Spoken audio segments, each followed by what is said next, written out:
신앙생활 하면서 제일 두려운 게 십자가라는 그 말이었습니다.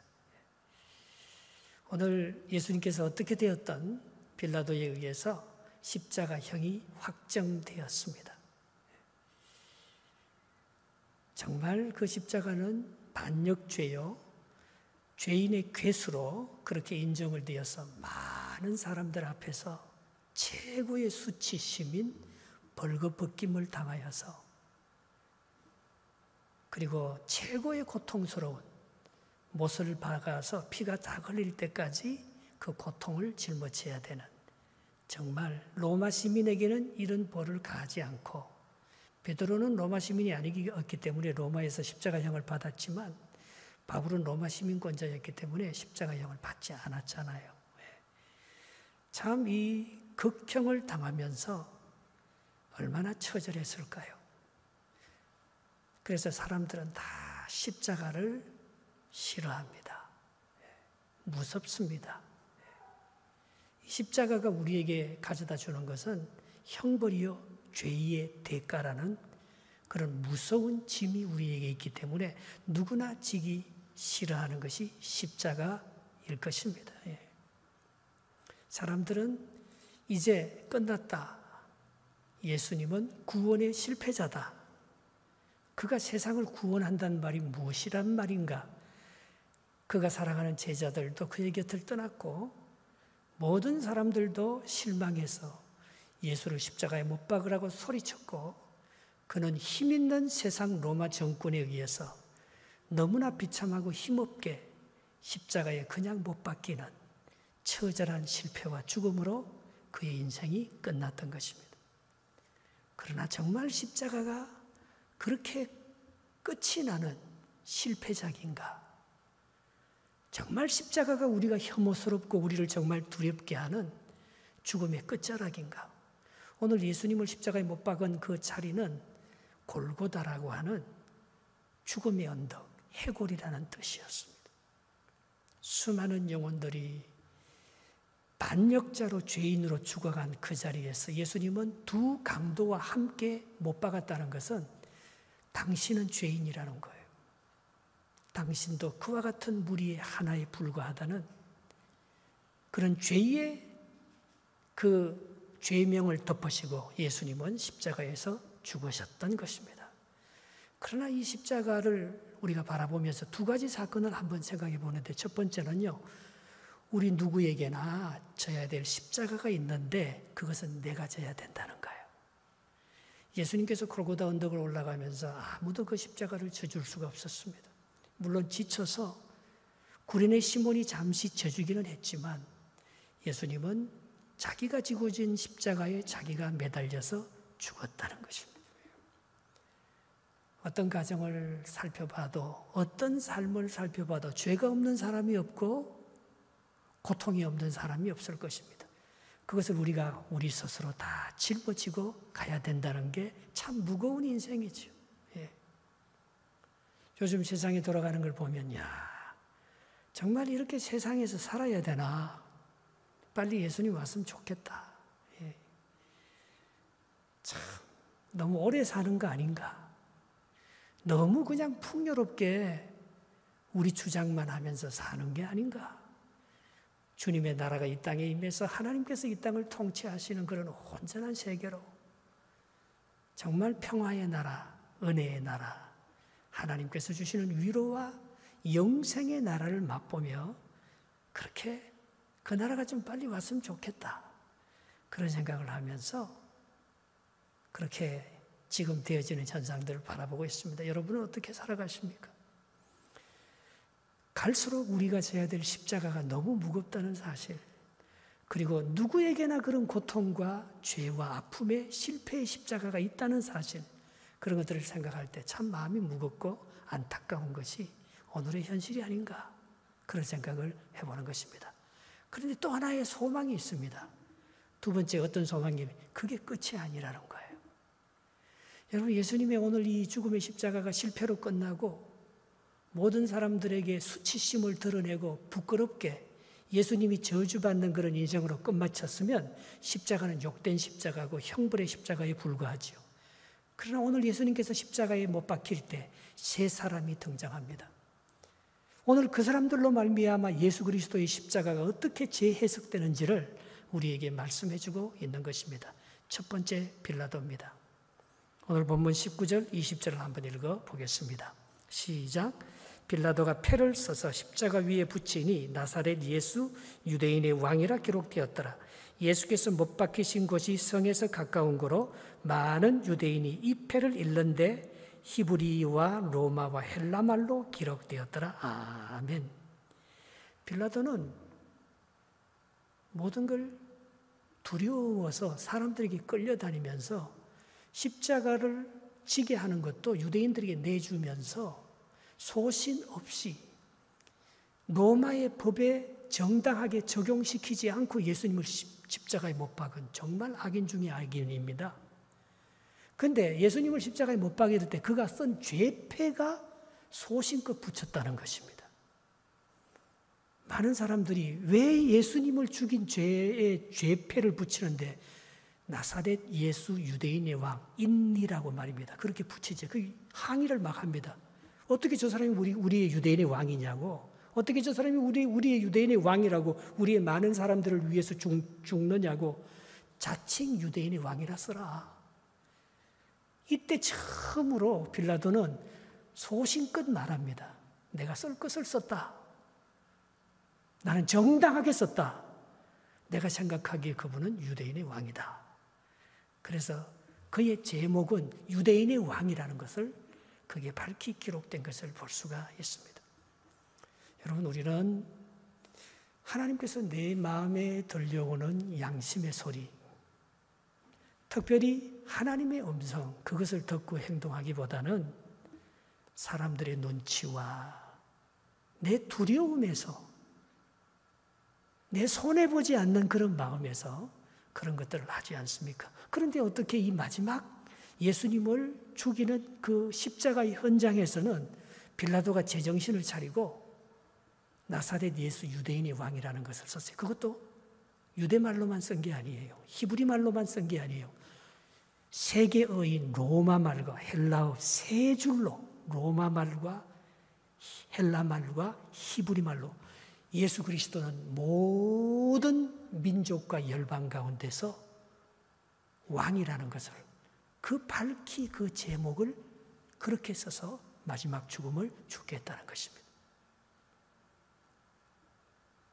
여러분, 우리는 하나님 앞에 갈 때에 우리의 한 모든 선악관에 대해서 이렇게 다 기록이 된다는 사실입니다. 빌라도가 예수님에 대해서 잘못한 것도 기록했지만 오늘 마지막에 예수님에 대해서 정확히 그분이 만왕의 왕이고 유대인의 왕이라는 것을 새 언어로 정확히 우리의 왕이 되심을 그가 기록한 것은 또 하나님께서 주신 마음일 거예요. 그 마음에 들려오는 양심의 소리에 순종해서 마지막만큼은 그렇게 했던 것입니다. 우리가 그런 얘기를 듣잖아요. 청개구리가 하도 부모 말을 안 들어서 부모가 죽을 때 얘가 내 죽으면 또 냇가에 묻을 것 같아서 산 위에 묻기를 원하는 마음으로 내가 죽으면 여기 냇가에 묻으라고 그렇게 근데 그것도 마지막 죽을 때 그 말은 듣지 않습니까? 예. 그러나 그건 너무 늦은 거죠. 그래서 청개구리가 비만 오면 냇가에서 자기 엄마 무덤이 떠내려갈 거고 막 개굴 하면서 울면서 그렇게 슬퍼 우는 것 아니겠어요? 예. 오늘 빌라도가 자기가 잘한다고 잘했지만 그것이 하나님의 심판대 앞에 섰을 때 어떤 모습으로 심판받을지는 하나님만이 알 것입니다. 요한복음 5장 29절에 선한 일을 행한 사람들은 생명의 부활로 악한 일을 행한 사람들은 심판의 부활로 나오리라 했습니다. 우리는요, 사람들이 죽는 걸 슬퍼하는 이유는 그게 끝인 줄 알아요. 우리가 누구를 심판하고 잘못하면 그것으로 내 현재 살아있는 삶만 잘하고 내 마지막만 예수님에 대해서 조그만 예의를 갖추어 주어서 유대인의 왕이라고 썼으면 자기의 양심도 가리고 적당하게 다 피해갈 수 있는 줄 알아요. 그러나 우리의 모든 것들은 기록이 되고 하나님께서 우리가 죽는 그 마지막에 우리의 영혼과 육체를 받아서 정확하게 심판하시고 너무 억울해할 것도 없고요. 너무 자만하고 교만할 것도 없어요. 하나님께서 우리에게 영원한 부활의 심판이 있고 하나는 영원한 멸망의 심판이 있다는 것을 우리가 바라보면 우리는 예수님처럼 억울하게 빌라도에 의해서 십자가를 지도 그렇게 억울하지 아니하는 그런 마음을 가지고 살아갈 수가 있을 것입니다. 두 번째, 오늘 계속해서 이 21절, 22절을 한번 읽어보겠습니다. 시작. 유대인의 대제사장들이 빌라도에게 이르되 유대인의 왕이라 쓰지 말고 자칭 유대인의 왕이라 쓰라니 빌라도가 대답하되 내가 쓸 것을 썼다 하니라. 그렇게 기록된 것을 볼 수가 있습니다. 두 번째, 누가 등장하는가 하면 이 로마 군인들이 예수님의 옷을 나누는 장면이 등장합니다. 23절, 24절 한번 보겠습니다. 시작. 군인들이 예수를 십자가에 못 박고 그의 옷을 취하여 네 깃에 나눠 각각 한 깃씩 얻고 속옷도 취하니 이 속옷은 호지 아니하고 위에서부터 통으로 짠 것이라. 군인들이 서로 말하되 이것을 찢지 말고 누가 언제 제비 뽑자 하니 이는 성경에 그들이 내 옷을 나누고 내 옷을 제비 뽑나이다 한 것을 응하게 하려 함이라라. 군인들이 이런 일을 하고 했습니다. 예수님의 이 옷벗김을 당할 때 그것이 수치와 모욕으로 끝마치지 아니하고 오늘 본문 끝에 보면 그것이 성경을 응하는 사건이 되었다는 것입니다. 어떤 사람들은 예수님이 뻘거벗지 않고 죽었다고 말합니다. 그런데 오늘 본문에 보면 속옷까지 다 뻘거벗긴 모습을 볼 수가 있잖아요. 여러분, 우리는 누구 앞에서 뻘거벗음을 당하면 얼마나 수치롭겠습니까? 그런데 그 십자가에 높이 달려서 뻘거벗어서 다 드러내고 죽는다면 그 모욕감, 그 자존심은 정말 정말 울부짖을 거예요. 내가 이렇게까지 잘못했나? 내가 이렇게 죽어야 되나 하면서 너무나 원통하고 억울할 거예요. 예. 만약에 예수님께서 뻘거벗음을 당한 것이 모욕과 수치로 끝났다면 얼마나 부끄럽고 욕된 죽음입니까? 그런데 군인들이 예수님의 겉옷을 먼저 벗긴 다음에 그들이 서로 찢어서 가졌어요. 군인이 3명이었는지 4명이었는지 잘 모르겠어요. 왜 겉옷을 그렇게 찢어서 나누어 가졌겠어요? 그들에게는 예수님의 십자가가 내 죄를 위한 구원의 대속의 십자가라는 그런 생각이 하나도 없는 거예요. 이 십자가가 그들에게는 멸망받는 자들에게는 오히려 끄리끼는 거예요. 이 예수님이라는 이름은 생각도 하고 싶지 않는 그런 죄인이고 욕된 죽음인데 그러나 구원을 얻는 우리에게는 그게 모퉁이 돌이 되고 그게 굉장히 요긴한 돌이 되는 거예요. 우리는 예수 그리스도를 볼 때 우리가 옷을 찢어서 나누어 내 죄가 찢어지는 순간이니까 내 죄를 대신해서 예수님께서 십자가에 못 박혀 죽는 순간이니까 우리는 십자가를 보면 오열을 하고 감사하잖아요.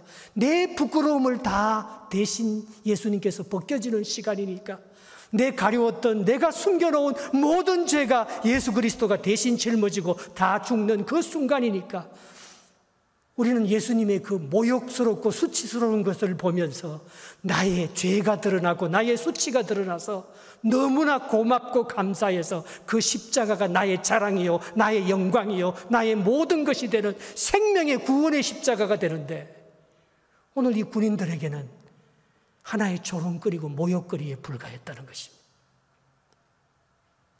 그래서 사도 바울은 난 십자가를 부끄러워하지 않는다고 했어요. 내가 얼마나 큰 죄인인데 예수 그리스도의 십자가를 바라보기만 하면 내 죄를 위해서 대속한 그분의 사랑이 생각이 나서 그분이 나를 위해서 죽으신 그 보혈의 능력이 생각이 나서 나는 십자가만 보면 너무너무 울고 자랑스럽고 너무 고맙다고 그런 고백하고 있지 않습니까? 그래 이 사람들은 예수님을 겉옷을 먼저 벗겨갖고는 자기들끼리 찢어서 나누었는데 그것은 예수님이 옷만 만져도 병이 낫는다는 혹시 기적이 일어날까 봐 이 사람이 옛날에 우리 유대인의 굉장한 역사를 일으켰는데 이 사람은 지금까지 있었던 모든 사람들 중에서 모든 질병과 치유의 역사를 일으키는 사람인데 12년 동안 혈류병으로 있던 여자가 이 여인의 옷자락만 만져도 병이 나았다는 소리를 들었는데 예수님이 옷만 갖고 있어서 병자들에게 덮으면 모든 사람들의 병이 나을 거야. 믿음으로 병 낫는 게 아니고 자기의 유익함을 위해서 예수님의 옷을 조금이라도 이용하면 무슨 기적이 일어나지 않을까? 그런 생각으로 그들은 서로 옷을 찢어서 자기 것으로 취하기를 시작했습니다. 그런데 그게 만족하지 않고 예수님의 속옷까지 다 벗겨버리면서 서로 나누려고 할 때 누군가가 그런 제안을 했을 거예요. 이것은 찢어 나누기가 너무 힘든 통으로, 그 속옷은 유대인들이 통으로 한 천으로 만들기 때문에 이것은 찢을 수가 없으니까 우리가 제비뽑기하여 가위바위보해서 한 사람이 다 가지자. 좋다. 그거 참 좋은 의견이다. 그런데 그 속옷에는 예수님의 피가 너무 많이 묻어 있었어요. 그것은 우리를 위해서 흘린 속죄의 보혈의 능력을 담고 있는 정말 고난의 결정체, 마지막 예수님의 유품이 그 속옷이었습니다. 아마 그 중에 어떤 군인이 예수님을 존경하고 예수님의 그 보혈이 너무나 자기 죄와 같아서 이것을 어떻게 나눌 수가 없어서 자기가 너무나 간직하고 그렇게 하고 싶어서 그렇게 했는지를 몰라. 모든 사람이 동의를 해서 오늘 속옷은 우리가 찢지 말고 함께 제비 뽑아 갖자. 거기에 찬성한 거예요. 그런데 그것이 오늘 본문의 성경에 보면 구약 10편 22편 18절에 내 겉옷은 나누며 속옷은 제비 뽑았나이다. 이 말씀을 응하게 하려 하심이라 했습니다. 사람들은 아무것도 모르고 겉옷은 찢어 나누고 속옷은 제비 뽑았지만 그것은 성경에 있는 하나님의 뜻을 이루는 사건이었다는 것을 알게 되었을 때 얼마나 놀랐겠습니까? 여러분, 이 세상에 우연히 그런 일이 일어나는 일이 없다는 것 알지요? 하나님께서 이 인류의 역사를 주관하시고 인도하시는 역사의 주인공인 것을 우리가 알지 않습니까? 고통에는 뜻이 있잖아요. 자기 마음대로 자기의 뜻을 가지고 찢고 나눈 옷이었지만 그것은 하나님의 예언을 성취하는 각본을 이루는 바로 그 사건에 불과했다는 것을 볼 때 우리의 삶이 얼마나 두렵습니까? 우리의 삶이 다 하나님 앞에 있는 거예요. 마치 극작가가 드라마를 쓰면서 주인공 한 사람 한 사람에게 대본을 주고 이렇게 암송해서 마지막에 이렇게 작품이 끌고 나간다는 것을 결론을 다 말하는 것처럼 예수님의 죽음이 십자가가 실패가 아니라는 거예요. 그 속옷을 벌거벗기고 수치심을 드리는 그건 모욕이 아니라는 거예요. 우리의 수치를 대신 드러내어서 우리의 죄와 부끄러움을 대신 짊어지고 담당하시는 하나님 아버지의 놀라운 사랑과 용서가 거기에 숨어 있었다는 것을 말씀하고 있는데 이 군인들은 그걸 모르고 그게 능력 있는 줄 알고 그게 기념물이 되는 줄 알고 그게 마지막 예수님의 유품이 무슨 큰 돈이나 되고 골동품이나 되는 줄 알고 그렇게 나누었다는 것입니다. 십자가를 바라볼 때마다 내가 부끄럽고 내 죄가 얼마나 큰지를 느끼는 사람은 이 십자가를 그냥 바라볼 수가 없고 십자가의 은혜를 우리가 그냥 볼 수 없는 우리가 죄인의 모습으로 부끄러운 수치심의 모습으로 주님 앞에 서서 통곡하고 회개하고 자복하며 우리 주님의 그 크신 사랑과 은혜에 고마워하고 감격할 것입니다. 그러나 멸망받는 자들에게는 예수님의 죽음이 아무것도 아닌 거예요.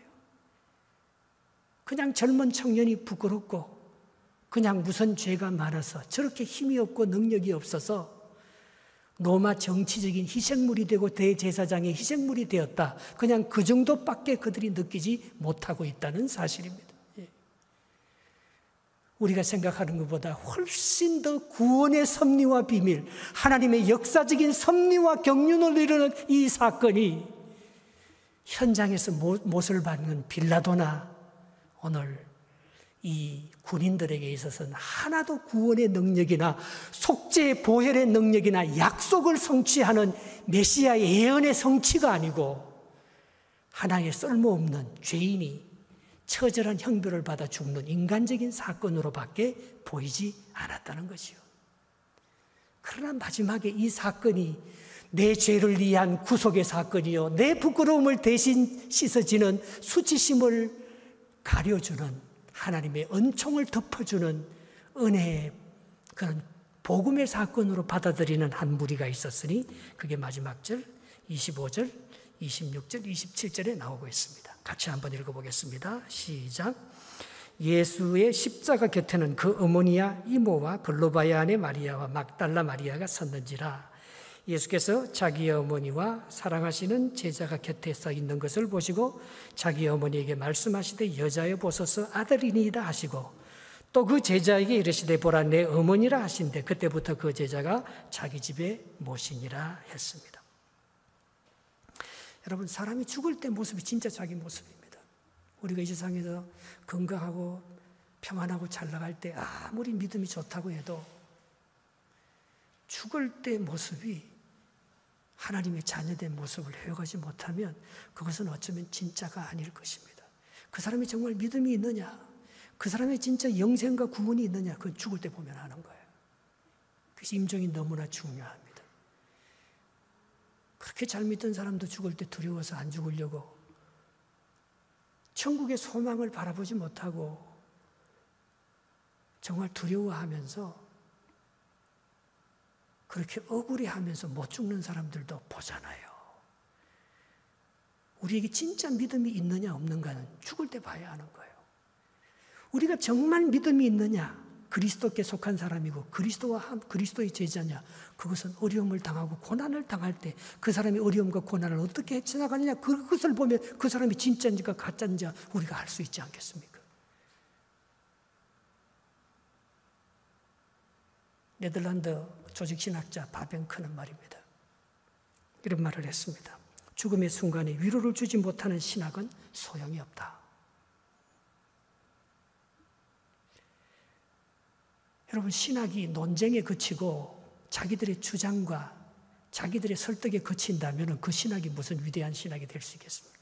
죽을 때 정말 위로가 되고 죽을 때 정말 천국과 안식이 누려지고 죽을 때 정말 두려움이 없이 평강과 확신 속에서 편안히 하나님께 내 영혼을 맡길 수 있다면 그것이 진짜 십자가의 신학이고 복음의 신학이죠. 그것이 진짜 믿는 사람이고 하나님의 사람이죠. 이 기독교가 우리의 죽음에 무슨 효용성이 있냐 말입니다. 여러분, 우리가 믿는 이 믿음이 죽을 때 무슨 가치가 있고 효용성이 있어서 우리의 죽음을 위대하게 만들고 예수님의 이런 수치스럽고 욕된 죽음을 가장 영광스럽고 부활의 영광에 참여하는 하나님의 뜻을 이루는 온전한 구속을 완성하는 죽음이 될 수 있느냐 말입니다. 그게 진짜 신학이고 그게 진짜 신앙이지 않겠습니까? 오늘 예수님께서 어떻게 죽습니까? 희생, 진짜 죽음은 누군가를 위해서 희생하는 죽음이 진짜 죽음이잖아요. 부모가 죽으면서도 그냥 자기 병 걸려서 자기를 위해서 죽는 부모가 많지 않습니다. 자식을 생각하잖아요. 자식을 위해서 희생했잖아요. 그러나 자식에게만 그치지 아니하고 예수님께서 내 죄를 다 용서했고 예수님께서 우리 민족과 이 인류를 축복하셔서 마침내 이 땅에 하나님의 나라와 평강이 임할 것을 바라보고 그때 주님 다시 오실 때 나도 부활의 영광에 동참할 것을 믿는다면 예수님이 자기만 생각하면서 자기 죽음에만 연연하거나 자기 연민에 빠져 있지 않겠지요. 그 예수님께서 보면서 아주 늙은 일찍부터 남편 요셉을 잃고 혼자 늙도록 4명, 5명의 아기를 키우면서 살아온 그 마리아가 십자가 현장에서 외롭게 자기 아들이 먼저 죽는 모습을 쳐다보고 있는 그 마리아가 너무나 불쌍하고 안타깝게 여겨졌던 것입니다. 그래서 사도 요한에게, 다른 사도들은 다 도망가고 없으니까 사도 요한에게 보라 네 어머니다. 이제부터 마리아 우리 어머니를 당신이 좀 돌봐주시오. 그렇게 하면서 맡기고 죽는 것을 볼 수가 있습니다.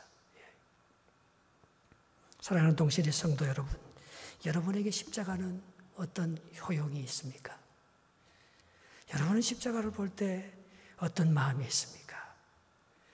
여러분이 정말 예수 그리스도의 십자가가 실패작이요 수치의 극치로 끝나고 그걸 십자가를 두렵게만 여긴다면은 우리는 결국 내 죄를 가리는 것이고 주님 앞에 나가서 속죄의 은총을 받고 부끄러움을 씻어버리고 영원한 생명을 얻는 하나님의 자녀로 거듭나지 못했을 것입니다. 그러나 사도 바울처럼 멸망당하는 자에게는 이것이 부끄러운 것이지만 구원을 얻는 우리에게는 하나님의 능력이요 하나님의 생명이라는 사도 바울의 고백을 할 수 있다면 우리는 우리가 당하는 고난, 우리에게 주어진 내가 져야 될 십자가, 그것을 욕되거나 부끄럽게 생각하지 아니할 것입니다. 그게 진짜 그리스도인 아닙니까? 그 오늘 예수 그리스도의 십자가를 통해서 내가 희생함으로 말미암아, 여러분 희생에는 반드시 대가가 있고요 희생의 열매가 있습니다. 우리가 이런 축복을 누리는 것도 누군가가 우리를 위해서 자유를 지켜준 그런 희생하는 우리의 사람이 있었고 전쟁에서 자유를 지켜주고 민족을 지켜준 우리의 선조들의 그 희생과 피와 눈물과 죽음과 헌신이 있었기에 우리에게 이런 아름다움을 물려주었지, 우리가 그것을 지키지 못하고 우리가 희생하지 못하고 우리의 유익만 누리고 그렇게 살았으면 우리 후손에게 그런 축복이 가지도 않을 것이고 우리 인류의 미래도 없을 것입니다. C.S. 루이스가 나니아 연대기를 쓰면서 그 주인공 아슬란이는 이 가장 동물의 왕자인 사자로 표시했어요. 아무도 그 아슬란에게 접근하기를 무서워합니다. 근데 어떤 꼬마아이가 겁도 없이 자기도 조금 두려워하면서 엄마가 가지 말라고 하는데 아슬란이 사자인데 그걸 건드렸다가는 그 아이가 사자밥이 될 수 있잖아요. 그런데 이 아이가 뭘 모르니까 겁도 없이 가서 사자의 털을 딱 만지니까 그 순간에 뭐로 변해버렸어요? 어린 양으로 변해버렸어요. 바로 예수 그리스도였던 것입니다. 사자의 모습으로 나타난 예수 그리스도였던 것입니다. 우리가 두려워하고 우리가 무서워하는 것들이 믿음으로 다가가서 쫙 만지기만 하면 그것이 두려워할 대상이 아니요 어린 양 예수, 십자가는 우리가 무서워할 모욕적이고 수치스럽고 죄인의 형틀이 아니고 십자가를 만지고 가까이 하면 그분이 우리를 위해서 흘리는 어린 양 보혈의 피가 되어서 우리의 모든 죄를 속죄하는 구원의 뿔이 되고 능력이 된다는 사실입니다. 무서운 사람은요 사실 그 속이 부드러운 사람이에요. 겉으로만 이렇게 무섭고 다가가기 힘든 것 같지만 그 사람의 속을 알고 보면 그 사람하고 교제하고 친하게 되면 그분이 어린 양인 것입니다. 십자가를 만난 우리들은요 어린 양이 됩니다. 십자가를 만나기 전까지는 자기 의로 살아요. 십자가를 만나기 전까지는 고난을 무서워해요. 십자가를 만나기까지는 죽음을 정복하지 못해요. 그러나 십자가를 만난 사람들은 십자가를 가까이 하면 가까이 할수록 십자가가 무서운 사자가 아니고 사형 형별틀이 아니고 우리를 부끄럽게 만들고 그 무거운 죄짐이 우리를 힘들게 만드는 것이 아니고 그 십자가를 내가 질 때 그것이 어린 양이 되어서 다른 사람들의 죄를 속죄해주고 내가 희생함으로 말미암아 많은 사람들의 생명을 살려주는 어린 양 보혈의 능력을 덧입는 그런 놀라운 은혜의 통로가 바로 십자가라는 것입니다. 우리가 신앙생활을 하면서 우리가 한평생 살아가면서 사도 바울이 모든 것을 가져 누려봤지만 자기가 자랑할 것은 십자가 하나밖에 없다고 했습니다. 우리도 마찬가지일 거예요. 우리의 얄팍한 지식을 자랑하겠습니까? 우리가 갖고 있는 빌라도의 권세 같은 걸 자랑하겠습니까? 우리는 아무것도 없지만 우리가 할 수 있는 건 정말 죄덩어리고 잠시 있다가 사라지는 안개에 불과한 인생이지만 우리 마음속에 예수 그리스도의 십자가가 있다는 것. 그분이 나를 위해서 모든 것을 짊어지시고 구원을 완성해 놓으셔. 다 이루었다. 이루었다. 만약에 율법적인 의로, 내 의로, 뭔가 내 능력으로 구원이 되고 뭔가 이 세상에 뭐 치료를 하고 그럴 것 같으면은